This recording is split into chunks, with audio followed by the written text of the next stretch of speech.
अस्सलामुअलैकुम dear viewers. हमारा आज का टॉपिक है, क्या बीवी को हरामजादी कहने से निकाह टूट जाता है या नहीं।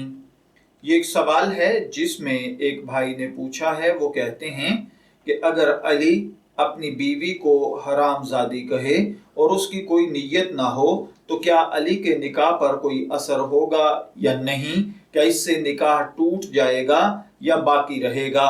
तो देखिए भाइयों और बहनों, इस तरह के गलत और गंदे जुमले अली के निकाह पर कोई असर अंदाज नहीं होते, यानी आपके निकाह पर कोई असर नहीं पड़ता।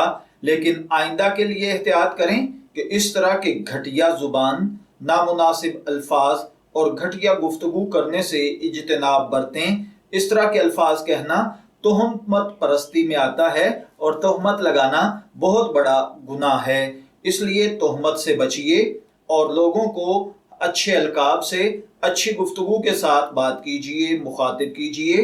खुसूसन बीवी जिसके साथ जिंदगी का साथ होता है, उसके साथ ऐसी घटिया और रजील किस्म की जुबान का इस्तेमाल करना इंतहाई नामुनासिब बात है। मैं दुआ गो हूँ कि अल्लाह ताला हमें इन बातों को समझकर इनके मुताबिक अमल करने की तौफीक अता फरमाए। शब्बीर अहमद को इजाज़त दीजिए, फिर हाजिर होंगे किसी नए टॉपिक के साथ।